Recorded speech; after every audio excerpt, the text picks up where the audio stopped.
तो गाइस इस बाइक में झटका कितना लगा है, जो मैकेनिक लाया था 4,000 रुपया झटका लगा है, फिर भी बाइक में प्रॉब्लम सॉल्व नहीं हुआ है। नया बैटरी भी लगाया है, आरआर यूनिट लगाया है, armature coil. Welcome to Sajeer bike Guru में आप सभी का स्वागत है। गाइस आज का जो वीडियो का टॉपिक है, मेरे पास आया है बजाज कंपनी का एवेंजर बाइक, और इस बाइक में 3,000 रुपया खर्चा कर दिया है, फिर भी बैटरी चार्ज ऑटोमेटिक बैठ जा रहा है। नया बैटरी भी लगाया है। प्रॉब्लम क्या हो रहा है मैं आपको बताता हूँ।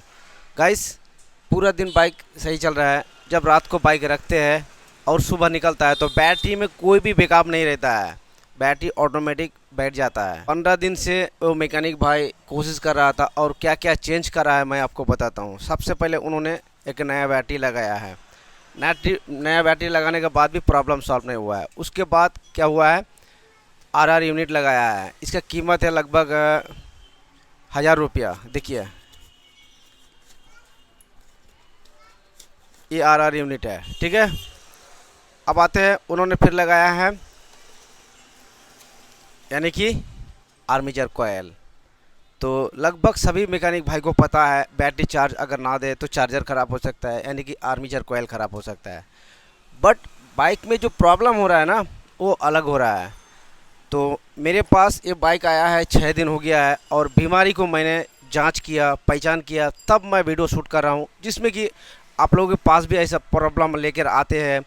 जैसे कि आरआर यूनिट भी लगा दिया है, बैटरी भी लगा दिया है, चार्जर भी लगा दिया है, फिर भी प्रॉब्लम सॉल्व नहीं हो रहा है। बैटरी जब बाइक को जब रखते हैं, सुबह जब निकालते हैं तो बैटरी चार्ज थोड़ा भी नहीं रहते हैं। तो गाइस इस वीडियो में आप लोगों को देखने को मिलेगा एक्चुअली ऐसा क्या प्रॉब्लम हुआ है जो बाइक में बैटरी चार्ज ख़त्म हो जा रहा है। तो गाइस अभी सुबह जैसे कि 9 बज रहा है, और शनिवार के दिन मैंने बाइक का काम करके गया था, और अभी तक सेल्फ स्टार्ट नहीं किया हूँ, क्योंकि सेल्फ स्टार्ट करने में हम लोग को पता चलता है बैटरी बैकअप है कि नहीं। तो चलिए सब आपको बताते हैं एक्चुअली क्या फ़ॉल्ट हुआ है, क्या क्या मैंने चेकअप किया, क्या क्या कैसे मैंने फ़ॉल्ट को पहचाना, इस वीडियो में आप लोगों को देखने को मिलेगा। तो गाइस वीडियो बहुत ही इंटरेस्टिंग होना था। वीडियो को लाइक कीजिए, शेयर कीजिए, और हमारे चैनल पर पहली बार आया तो हमारे चैनल को सब्सक्राइब कीजिए। तो चलिए लेट्स गो। तो गाइस सबसे पहले मैं आपको तरीका बताते हैं एक्चुअली आरआर यूनिट ख़राब है या आर्मेचर ख़राब है, कैसे हम लोग जांच करें। फिलहाल तो मैंने बाइक को सही कर दिया है, बट आप लोग को हम तरीका बताते हैं। तो गाइस पहले आप लोगों को हम दिखाता हूँ जो बाइक में हम लोग का बैटरी चार्ज है कि नहीं। देखिए इग्निशन ऑन किया और किल स्विच को ऑफ किया, सेल्फ स्टार्ट आसानी से हो गया है। चलो बंद करते हैं। अब आप लोगों को प्रोसेस बताता हूँ एक्चुअली मैंने कैसे ठीक किया। तो गाइस देखिए सबसे पहले 20 में करना पड़ेगा। करने का बाद बाइक की जो बैटरी का 2 टर्मिनल है इसे आप लोग ऐड कीजिए। करने के बाद बैटरी का वोल्टेज यहाँ आप लोग शो करेगा, जैसे 12 वोल्ट 94 पॉइंट हो रहा है, 13 वोल्ट कर रहा है। तो चलो बाइक को स्टार्ट करने के बाद हम लोग को 14 वोल्ट के ऊपर आ रहा है कि नहीं, तब हम लोग डिसाइड करेंगे जो एक्चुअली क्या फॉल्ट हुआ है। चलिए मैं स्टार्ट करता हूँ।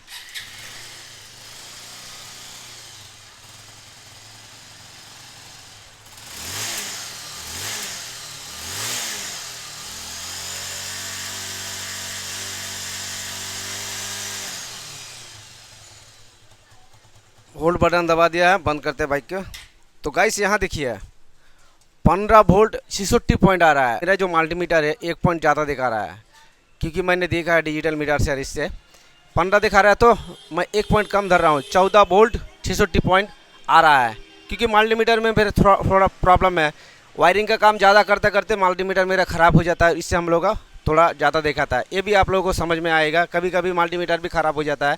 तो मेरा मल्टीमीटर जैसे 1 पॉइंट ज़्यादा दिखा रहा है, तो 15 की जगह मुझे धरना है 14 वोल्ट 66 पॉइंट, यानी कि 14 वोल्ट 66 पॉइंट अगर बाइक का पॉइंट दिखा है तो आप लोगों को समझना है आरआर यूनिट और आर्मेचर कॉइल 100% सही है। आप लोगों को छेड़खानी नहीं करना है, ठीक है, छेड़खानी नहीं करना है। तो उसी वक्त आप लोगों को चेकअप करना है, जो क्या क्या मैं आपको बताता हूँ। गाइस अब मान लीजिए बाइक में अगर जैसे कि आप लोग पूरा दिन रखने के बाद सुबह जब बाइक निकालते हैं तो ऑटोमेटिक बैटरी चार्ज पूरा बैठ जाता है। तो उसी वक्त आप लोगों को देखना है, सबसे महत्वपूर्ण बाइक में दिया जाता है एक फ्लाशर का कपलर खोल के एक दिन बाइक को रख दो चेकअप करने के लिए, जो फ्लाशर हम लोगों का ख़राब है क्या।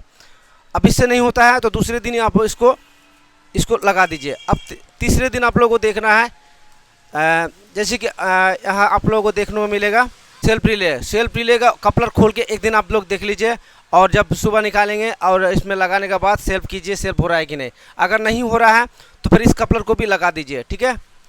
अब सवाल है गाइस, यहाँ देखिए, ये हम लोग का मीटर का यहाँ फ्यूल मीटर की ऑन है। एक दिन आप लोगों को ये कपलर जैसे कि छुटा के रख दीजिए और सुबह बाइक निकालिए जब सेल्फ स्टार्ट हो रहा है कि अगर नहीं हो रहा है तो फिर इसको लगा दीजिए, इसको लगा दीजिए।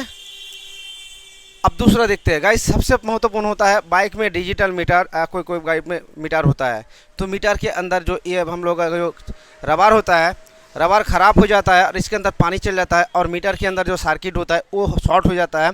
उससे क्या होता है, बैटरी चार्ज यहाँ से खाती है। तो इस बाइक में जो फेल्ड हुआ है गाइस, यहाँ देखिए, ये है हम लोगों का मीटर कंट्रोल की कपलर है। इसे अगर हम लोग लगा दें और कल अगर बाइक को निकालें तो ऑटोमेटिक बैटरी चार्ज बैकअप बैठ जाएगा।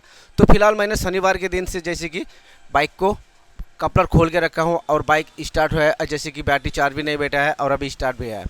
तो गाइस ये कपलर होता है क्या, ये कपलर होता है हम लोग का मीटर कंसोल की कपलर है। यहाँ से मीटर की पूरी लाइन जाती है और मीटर कंसोल में ऐसा एक वायर दिया गया है, इग्निशन अगर बंद भी रखे तो ऑटोमेटिक वोल्टेज जाएगा क्योंकि मीटर के अंदर, और जाने के बाद ऑटोमेटिक मीटर की जो बैटरी का जो विकास है ऑटोमेटिक बैठ जाता है। तो आप लोगों ने क्या देखा, फिलहाल इस बाइक में जो फॉल्ट था यानी कि मीटर कंसोल की मीटर हम लोग को बदलना पड़ेगा, तभी बाइक में हम लोग का चार्जिंग प्रॉब्लम सॉल्व होगा। यानी कि अभी तो सॉल्व हो गया है, मैंने कपलर खोल के रखा है, लेकिन हम लोग का प्रॉब्लम एक्चुअली हो रहा था इसी का साथ। तो आप लोगों को सारे के सारे चीज़ खोल के रखना पड़ेगा। जैसे कि मैंने एक दिन पीछे का वायर भी खोल के रखा, अगर पीछे का बैकलाइट बल्ब भी जैसे कि शॉर्ट करता है तो ऐसे करके रखा है। तो गाइस इस बाइक में झटका कितना लगा है जो मैकेनिक लाया था, जैसे कि आप लोग 4000 रुपये के, मैं आपको बात कर रहा हूँ, 4000 रुपया झटका लगा है, फिर भी बाइक में प्रॉब्लम सॉल्व नहीं हुआ है। अगर ये सब ना भी लगाता तो भी बाइक चलता। सिर्फ आप लोगों को मीटर कंसोल के ऊपर ध्यान करना था उन मैकेनिक भाई को, और अगर वो कपलर पहले ही खोल के देख लेता तो ये दिक्कत नहीं होता। तो इसीलिए ये वीडियो बना रहा हूँ कि अगर आप लोगों के पास भी इस तरह का प्रॉब्लम लेके आते हैं, यानी कि नया बैटरी आप लोग लगाया, लगाने के बाद जब बाइक कस्टमर को देते हैं, अब सुबह जब निकालते हैं बैटरी पूरा ख़त्म हो जाता है। तो ऐसा रीज़न में आप लोगों को चार्जर नहीं देखना है, आर्मीचर कॉइल नहीं देखना है, बैटरी नहीं देखना है, सिर्फ आप लोग को वहाँ वो देखना है। तो आप लोग को तरीका भी बताया, अगर 14.5 वोल्ट के, अगर 14.5 वोल्ट के ऊपर अगर बैटरी बैकअप आ रहा है, जैसे कि दोनों टर्मिनल में मल्टीमीटर लगाने के बाद और आप पिकअप दे के देते हैं तो 14.5 वोल्ट आ रहा है, तो उस वक्त आप लोग को कुछ भी नहीं छेड़खानी करना है। अब आप लोग को कपलर खोल खोल के देखना है जो किस जगह पर वोल्टेज हम लोगों का ड्रॉप हो रहा है, सीरीज हो गया है और वोल्टेज खा रहा है। तो आप लोगों को इस वीडियो में बताया। तो 4000 रुपये का झटका भी लग गया, उसके बाद मेरे पास लाया है और मैंने तरीका बताया। जैसे इस बाइक को ठीक करने में के लिए 6 दिन लगा है, 6 दिन 6 रात, क्योंकि ये बाइक कम, जैसे कपलर खोल खोल के मैंने देखा और कौन सा कपलर खोलने में हमारा बाइक ठीक रहता है, उसी को मैंने किया और ये बाइक ठीक हो गया। तो गाइस इस वीडियो को बनाने के लिए 6 दिन लगा है और थोड़ा मेहनत भी लगा है। तो आप लोगों का फर्ज बनता है ज़्यादा से ज़्यादा शेयर कीजिए, जिसमें कि मैकेनिक भाई को, जिसमें कि पता चले जो एक्चुअली एवेंजर बाइक में अगर बैटरी चार्ज बैठ जाता है, सुबह जब निकालते हैं तो चार्ज अगर ख़त्म हो जाता है तो क्या क्या करे, मैंने इस वीडियो में आप लोगों को दिखाया। तो यहाँ से वीडियो हम समाप्त करते हैं। Thank you very much, all the best.